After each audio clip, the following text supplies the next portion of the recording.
Welcome. We're going to graph rational functions with asymptotes and determine those asymptotes today. Start with finding a vertical asymptote that has a point discontinuity. And a point discontinuity is what we usually call a hole. So the idea is there's a graph that goes a certain place, but then there's a part of it that you can't use. It's called discontinuous because it doesn't continue. It has to jump over that. It cannot include whatever that x is. X equals something called x equals 7. So this is 7 and something, whatever the y value is.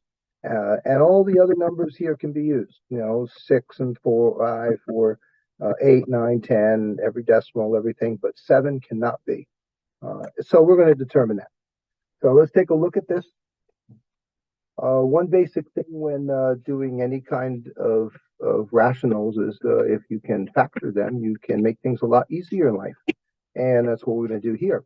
Because x squared plus x minus 6 is equal to x minus 2 times x plus 3. And that means that this x minus 2 up here can cancel with the other one, and the silent one that's in the front of it stays here. And so we actually get the function is 1 over x plus 3 so far. That's what we'll work with. We're going to find that we have two things with.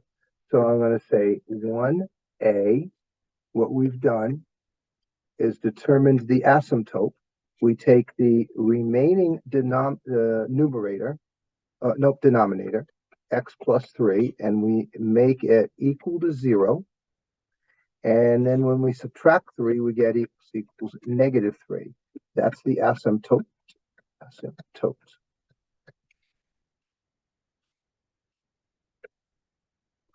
Okay. Also, when you think about what you also would do is you say that x plus 3,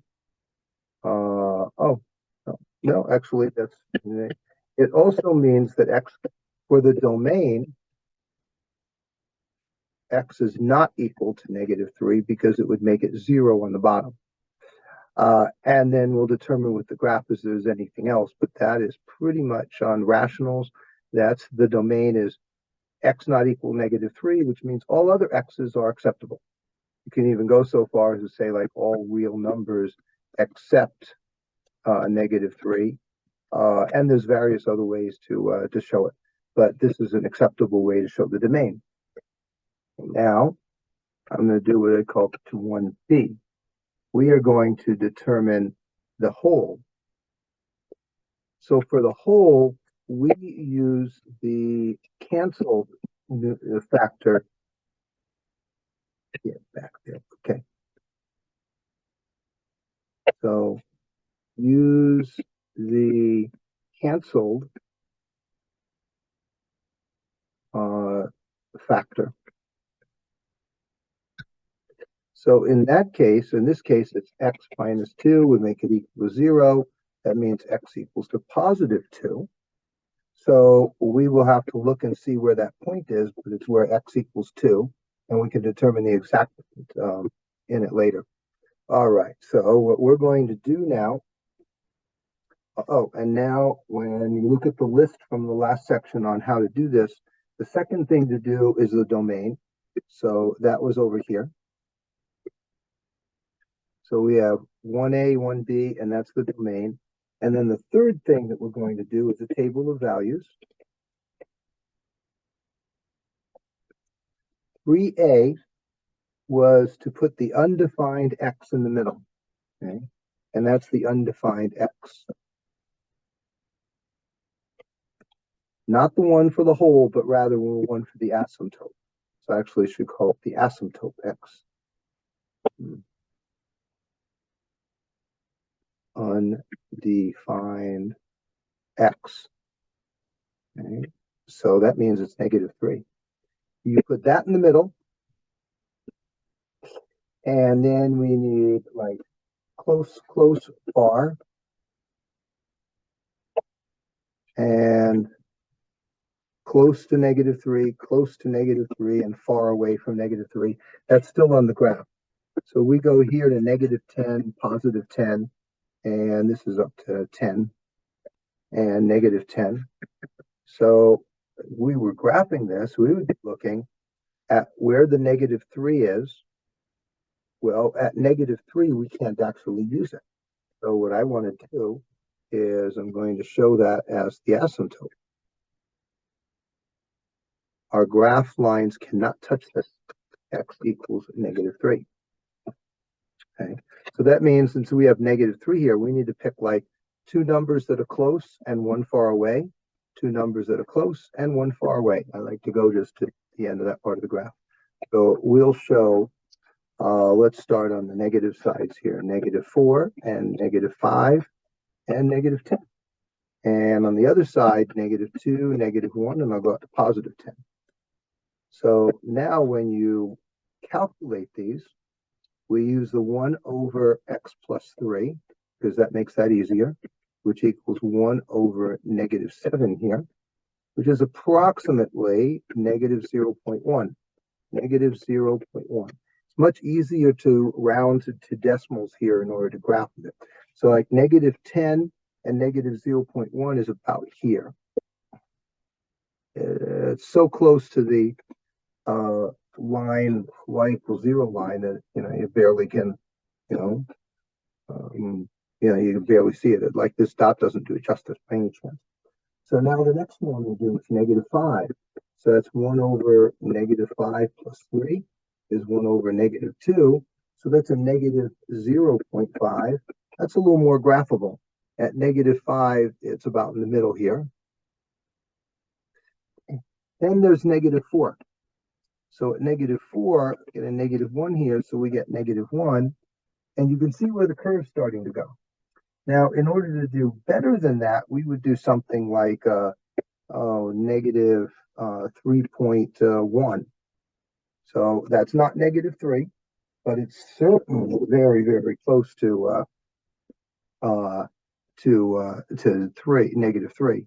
So we would do negative 3.1 plus 3, which would be equal to 1 over negative 0.1. So what you get is about 10.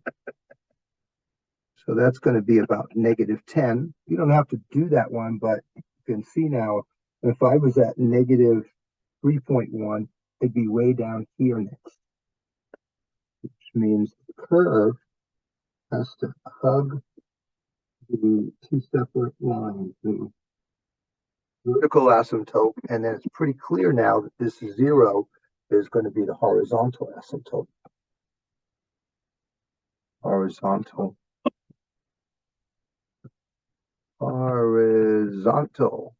asymptote. You can tell that by graphing, although we'll actually figure that out next algebraically. So I've got one of the curves based on going less than negative 3. Now let's go the other way, going larger than negative 3. Oh, negative 3, I should put a line here showing that it can't be used for the y value. Now for the y value of negative 2, okay, we'll do 1 over 3 minus 2 is 1 over 1. We got a 1 here. And we put negative 1 in there, 1 over negative 1 plus 3, we get 0.5 or 1/2 equals 1 over 2. Because that's negative 1 plus 3. I suppose I should make that so it's easier to actually see what I did. Oh, imagine that. So sorry that this was hard to see. And I will fix the one above, show how I got that. So the x is negative 2 plus 3, and 3 minus 2 is 1. And here 3 minus 1 is 2. And then the next one is going to be 10 plus 3 is equal to 1 over 13. That is still that's actually less than 0.1, positive 0.1. Now, if I wanted to see how close I got over on this side, because right now, that means I'm graphing. I am graphing at negative 2 and 1 and negative 1.5. So it's really pretty obvious that I'm going to be going up here. But we can even confirm that if I did negative 2.9, because that's right here on the edge. We're doing like really close on both the edges. So if I did 1 over negative 2.9 plus 3, I'd get 1 over 0.1, which would be negative 10, or no, positive 10. In this case, positive 10. So that means it would be up here, but that means it's a pretty fast curve right up there. And now we have graphed it. So the blue line on the graph, this is the correct graphing of it. And this XY table of values is vital. These two are optional, but I want to see, other than that, the graphing of those. So I'm going to write optional. I should write it more clearly. Whoops. Ooh, it doesn't like what I was doing here.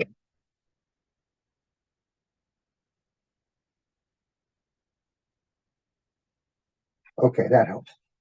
That's optional for doing it. But you notice how I can get numbers that really clear it up for me.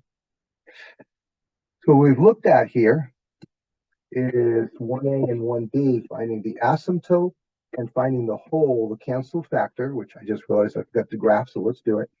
And then do the table of values. Okay. So that's getting the y values to graph it with. In fact, I guess I'll do all of those too. So now let's go to where it was negative, where it was positive 2. It's positive 2 here. So what we need to do at that point is, in fact, the best thing to do, if you have a pencil or if you slice it before you graph it, is to come up to that. Now, it's very barely above that. I need to, well, we'll keep it with this, to come here and to come where 2 is and then do a hole there and then keep on going.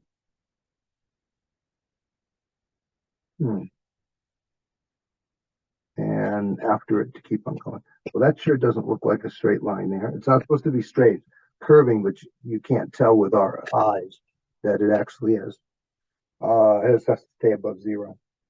And now to make certain that someone knows it, you can actually say hole there. And we don't really know what the y value is without calculating, but we don't need to.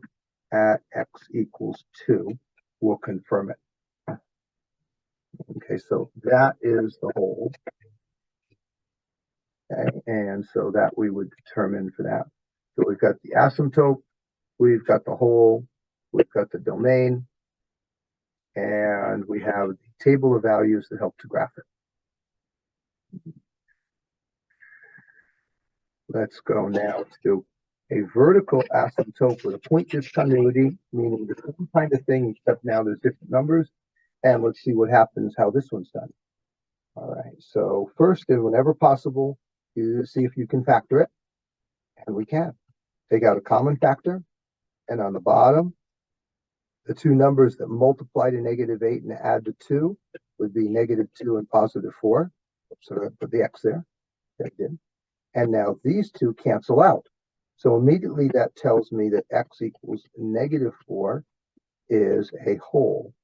And I got that by taking the x plus 4, making it equal to 0. So x equals negative 4.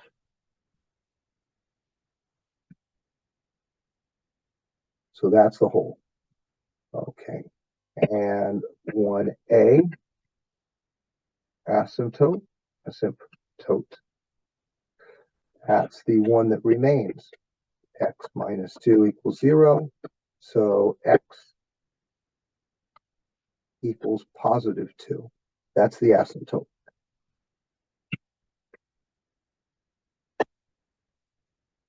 One B, we just determined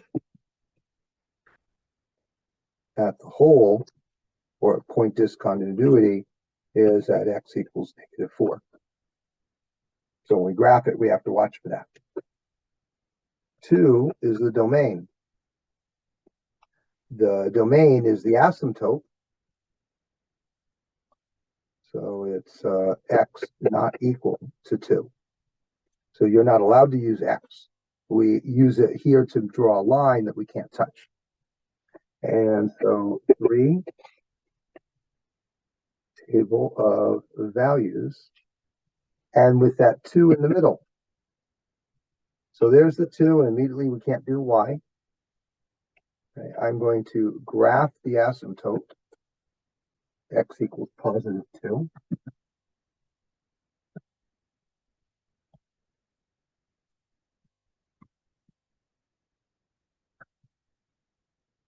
I don't require the addressing the line, but it really does make sense. So I recommend please do that. Keep track of things.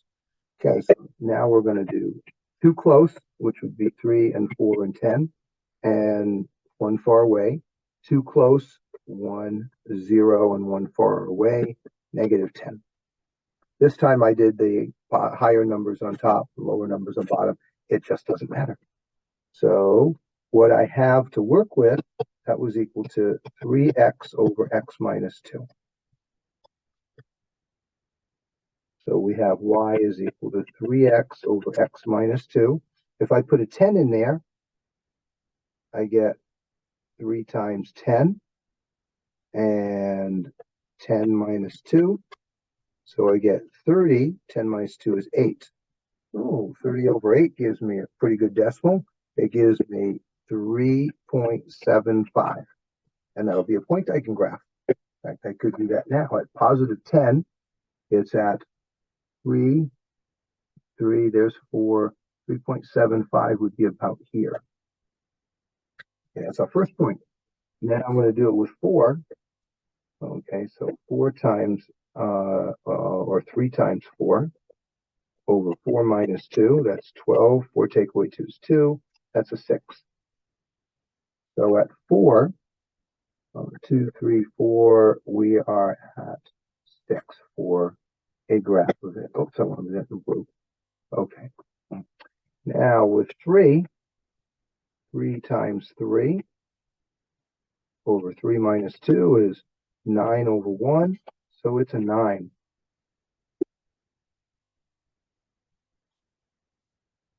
Okay, 7, 8, 9. And we don't even need to do one that's like closer to it, because this one's pretty obvious that there's a curve coming down here.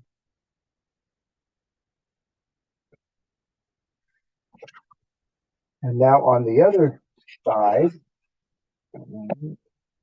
if I put 3 times 1 over 1 minus 2, I get 3 over negative 1, so I have a negative 3.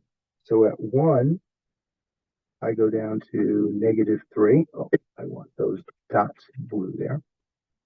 And then when I put 0 in, I get 3 times 0 over 0 minus 2, 0 over negative 2, and that's 0. So 0, 0. And then with negative 10, now I have 3 times negative 10 and negative 10 minus 2. So it's negative 30 over negative 12. Yeah, so that becomes a positive number. And 30 divided by 12 will give me 30 divided by 12, make sure I get this number right. Yep, 2.5. So now let's see where to graph that. At negative 10, it's at 1, 2.5 here.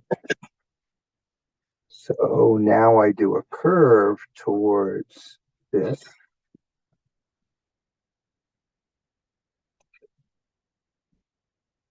And one of the things you could say is, well, first now we've graphed it. We have done this where we have, I guess I want to do these lines, the XY table.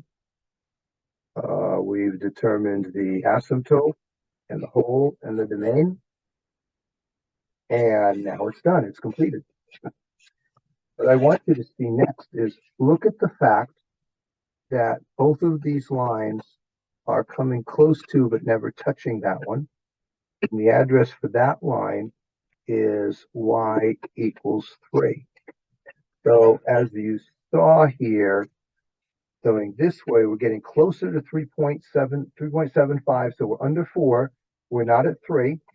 On the other side, what you see is that we're going up higher. getting closer to 3 here, coming up to 3 from the bottom, going down to 3 from the top, and never shall these two lines actually meet. Thus, we would have to say, oh, okay, we've got 3. This would be a horizontal asymptote. And there's another way to figure it out, which we'll do soon.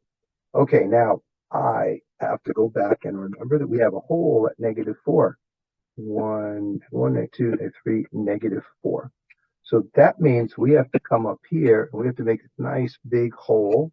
If it's possible to actually have that line off, but sometimes you just have to go over it a number of times and state that there's a hole there. So that's what I will do anyway, is hole. And I like to say, though not required, I will still say at x equals -4. And there's no confusion about this. And now this is completed.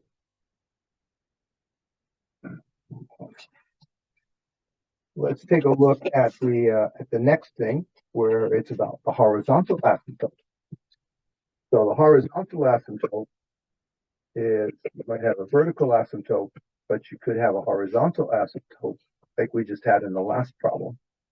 Right? And when you look at the format of the problem, that will tell you where it is. So, like the problem we just did, this had at the beginning these things, 3x squared over x squared. So we had 3x squared over x squared, and the other parts don't matter. What you need to see is the a, the n, the b,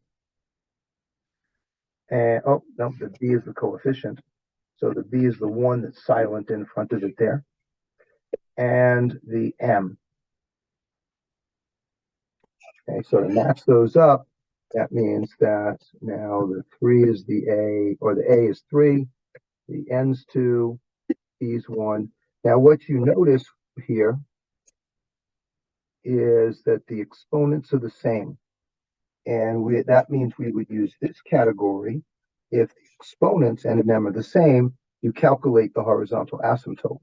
That's when you use these other two things. You use the numerator over denominator of which are just the coefficients. So in this case, this one has a 6 and a 3, but in this case, it would be a 3 over 1. So 3 over 1, or y equals 3, is horizontal asymptote. I think I'll write that so it's easier to see.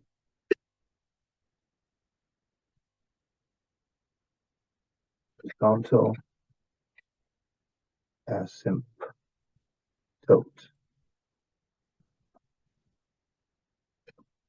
Okay. So let's look at the other conditions. That's similar to number 3 here. If we had something where n and m, n was less than, then automatically it's that. So if, then automatically, you don't really have to give them thought. It's just y equals 0. So if there is a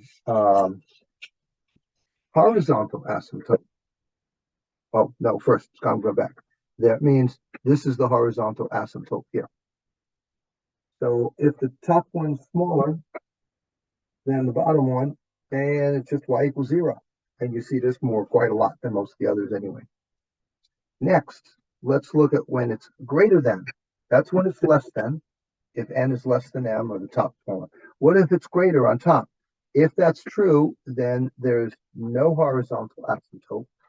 And then we will calculate the slant asymptote by synthetic division. Synthetic division. We'll do that on the next page, so you'll get a practice one of that. And we just went over for number 3 here, n equals m. So we have this kind of a situation where these two are the same. Therefore, we do 6/3, the A over the B.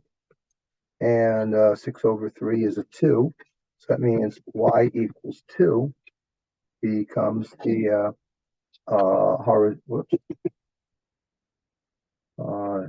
is the horizontal asymptote. So if it was graphed, then here's 1, here's 2. That means this would be horizontal asymptote there. Right? You don't have line for it. And that's because of doing 6/3. Now, let's graph 1 and figure out the asymptotes. First thing is we can see that the vertical asymptote is x plus 4 equals 0, or rather x equals -4. Okay. I can see that there's no hole because nothing canceled. No factors with an x canceled. Okay, so this is the first thing to do. And in fact, the second thing now tells us the domain. The domain now would be x is not equal to -4. We have the vertical asymptote.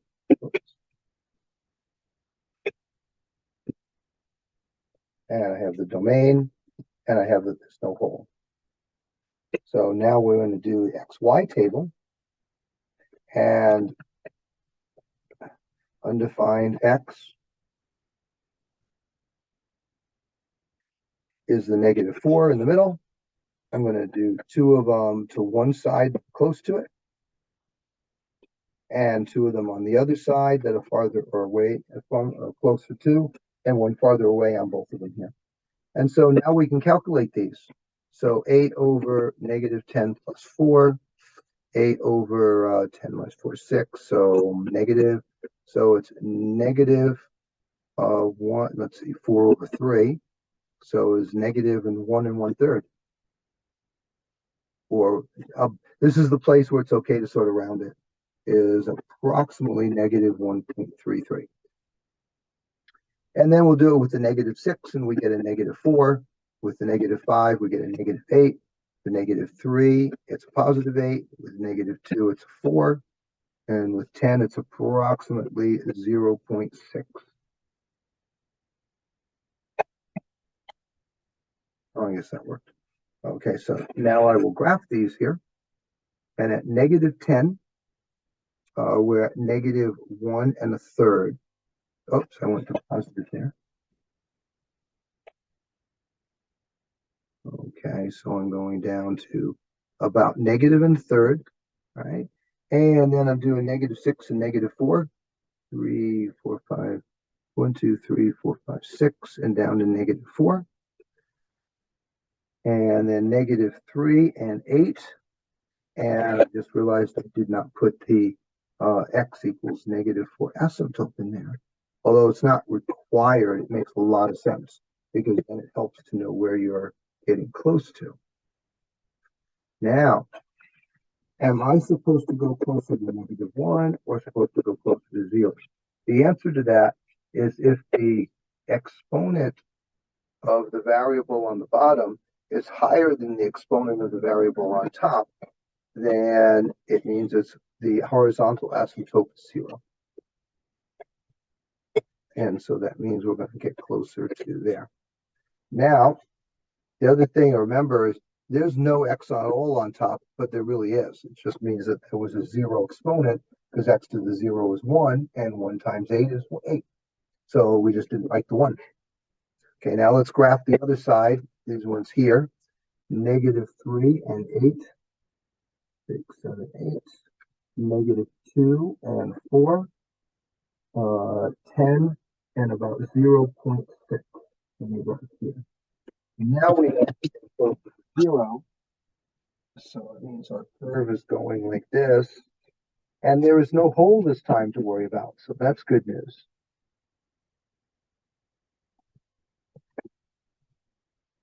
And I'll use yellow to show that this was the answer. This was what is expected to have, and as well as that explanation. I will say I don't like how I did this curve over here because it looks like it's going back down. So what I have to do is make sure that it shows that it's still continually going more up, getting right next to the horizontal asymptote, but never quite touching it. So that's the basic ways of graphing this. This one didn't have a hole, and we could immediately tell because of these that there was horizontal asymptote of 0. Horizontal asymptote was y equals 0. Okay, next thing. Now let's look at one where n is greater than m. So when it's greater than m, now what we have to recognize is that this is the rule, 2 and a 1. So because the denominator is lower and the numerators is higher, what we have to do is do synthetic division. Okay, let's just take those. 2 and x1, n, that's m. If n is greater than m, slant asymptote,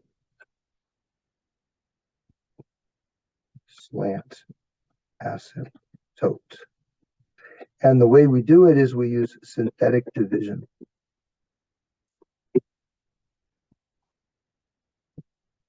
Which you already know. So let me write that there. And so for synthetic division, we would do a positive 2. And because there's a 1 in front here, 1, -5, and -4. 1, 2 is 2, that's -3, that's -6, -4, and -6 is -10.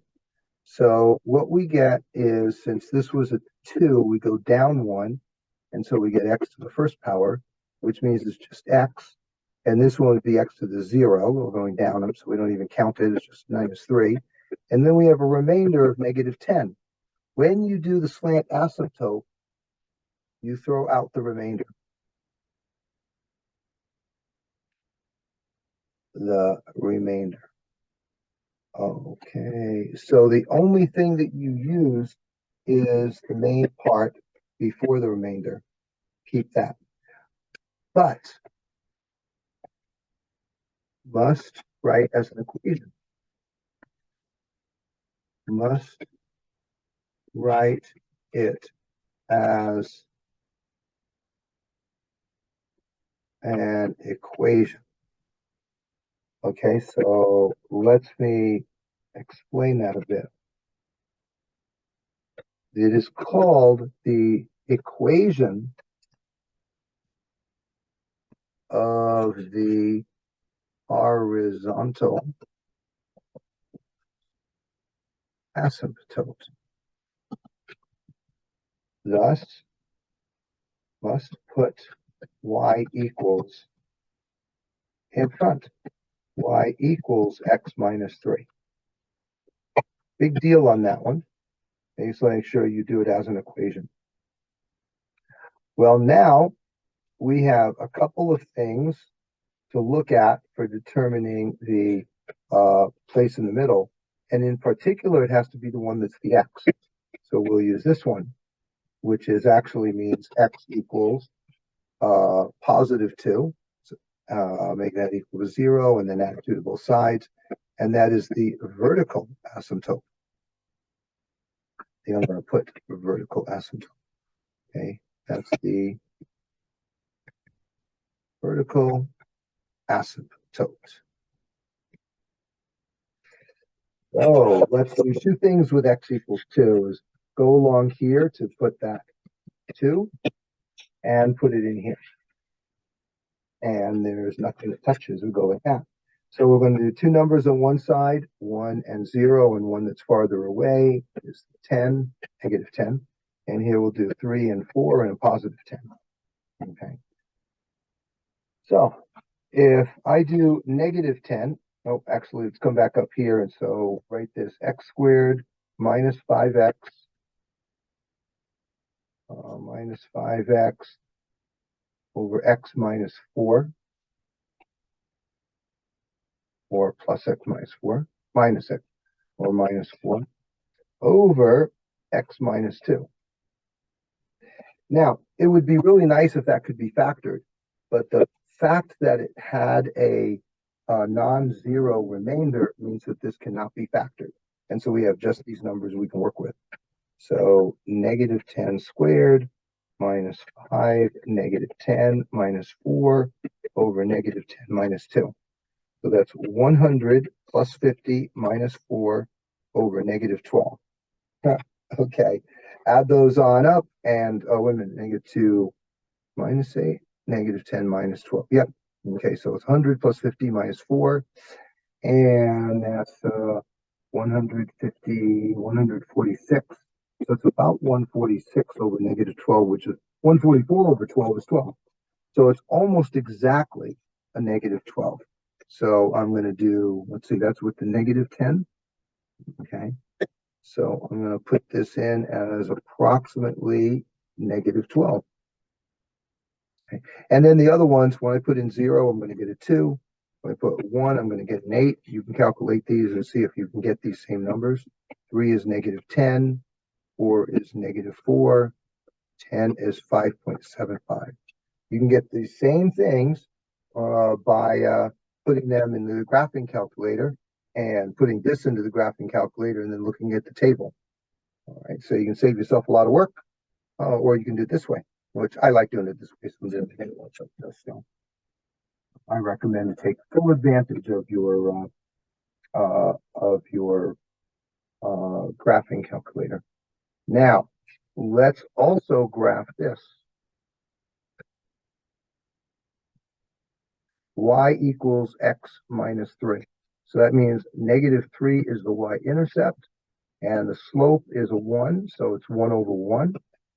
And so I'm going to go up 1 and over 1, up 1 and over 1, up 1 and over 1, up 1 and over 1, 1 and over 1 for all of these, down 1 and over 1 the other way. So 2 negatives, which in this case do make a right. And then I'm going to draw dashes. Now, let's look at where these numbers are for this. So we have negative 10 and negative 12, which would put us down to about here. So still probably on the right side, correct side of that. Okay, and then next we have 4 and negative 4. Oh, no, I'm doing these first. 0 and 2, and 1 and 8. Oh, 2, 4, 6, 7, 8. Wow, look at what this graph has to do. Whoops. I need that one. Let's come down here.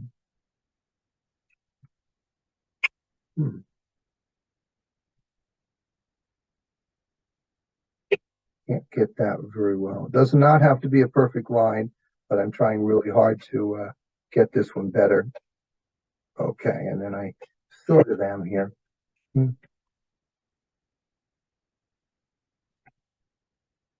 So this is, and I think I'm going to make this size.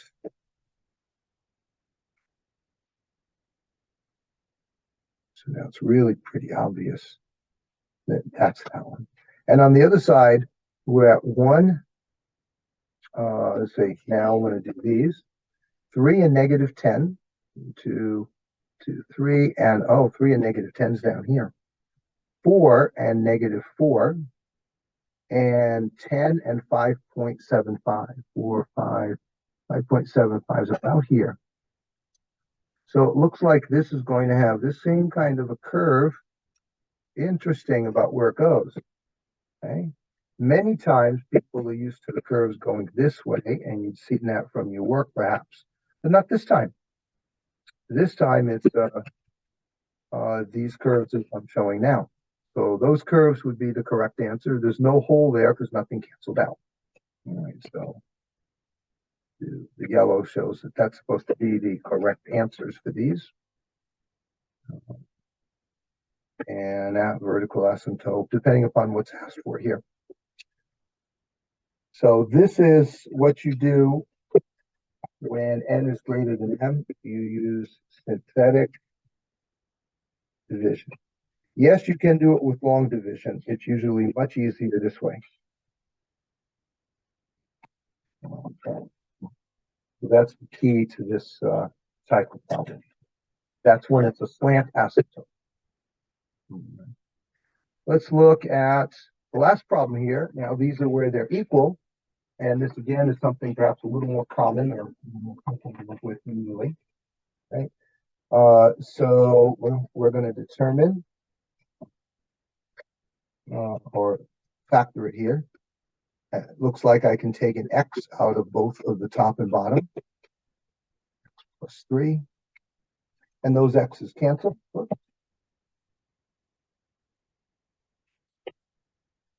And immediately that tells us that that's a whole. X equals 0. Okay, because there's not x plus anything or minus anything, it's just x equals 0. So we have a whole there. And our remaining problem is 4x over x plus 3. And this is the asymptote. X plus 3 equals 0. X equals negative 3 is our vertical asymptote.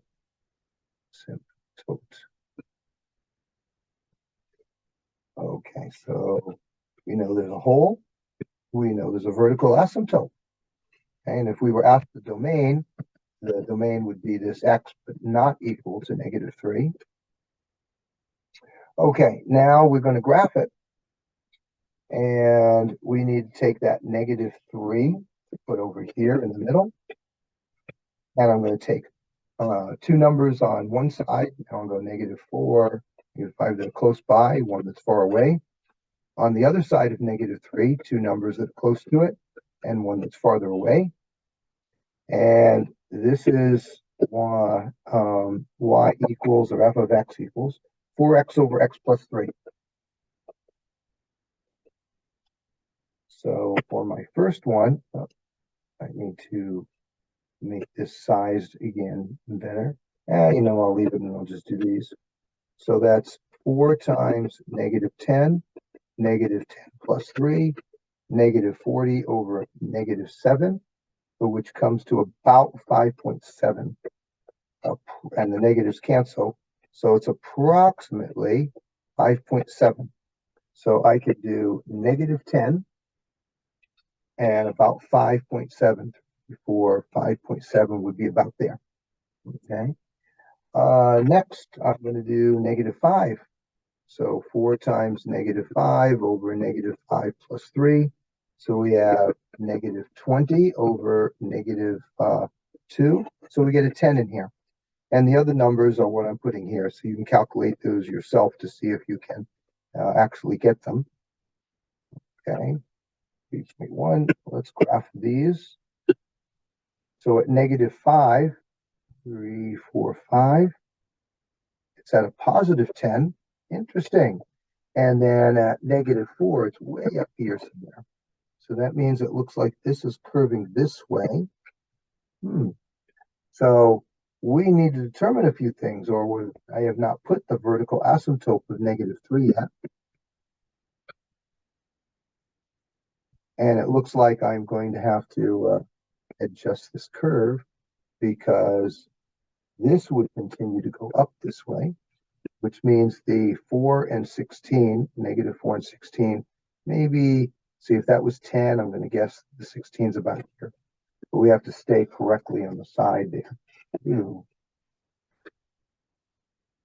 And then this one's going to, so curving way up and also curving to the side, to the left. So let's think about, for this one, horizontal asymptote.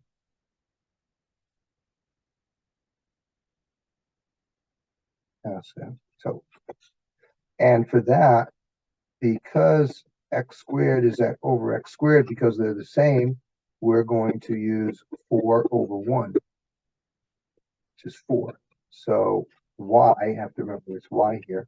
So y equals 4 is going to be the horizontal asymptote. And so down here, I can go to y equals 4. So that one's y equals 4.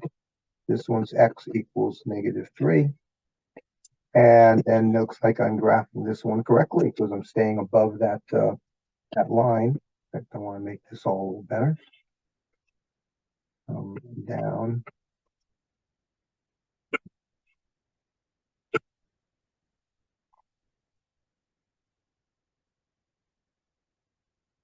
Okay, close enough. Doesn't have to be perfect there. It has to just be reasonable. At -2, we're at -8. At -1, we're at -2. And at 10, we're at about 3.1. So that's what this curve looks like. Okay, so our answers are the curve and the table of values.